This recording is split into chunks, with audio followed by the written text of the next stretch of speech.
What's up mga kapuso? Ito po ang mga ganap na dapat po natin abangan dito lamang po sa Mami Dires.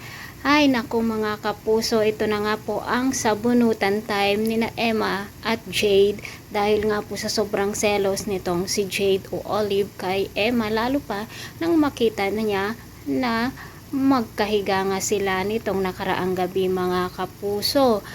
Pinagtanggol naman ni Logan si Emma, ngunit nang sinabi ni Jade na nilalandi ni Emma itong si Danilo ay mukhang nagalit at nagselos naman si Logan mga kapuso.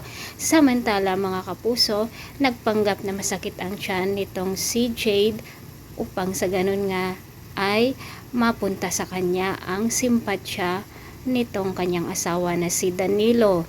Samantala mga kapuso, dahil nga po sa pangyayaring ito, hindi mawala-wala sa isipan ni Danilo na mahal pa rin niya ang kanyang asawa na si Emma. Patuloy pa rin ang hinanakit nitong si Moki dito kay Emma dahil nga ang akala niya ay pinabayaan na nga sila nitong si Emma at sumama sa ibang lalaki na walang iba kundi si Logan. Samantala mga kapuso, makukonsensya naman ang nagbabantay dito kay Ligaya at mukhang siya nga ang tutulong dito upang sa ganon ay makawala nga dito sa pagkakagapos sa kanya na walang ibang gumawa kundi si Olive mga kapuso.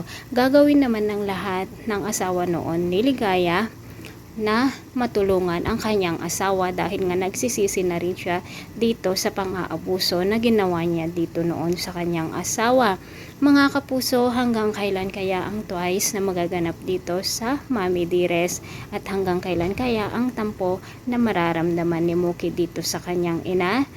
Magkakabalikan pa kaya, mabubuo pa kaya ang pamilya ni Emma kasama sina Danilo at Muki? Hanggang kailan din kaya ang pagpapanggap nitong si Jade? Kung makalabas lamang si Ligaya, siguradong malalaman na ang lahat na si Jade ay si Olive mga kapuso. Thanks for watching. Bye bye.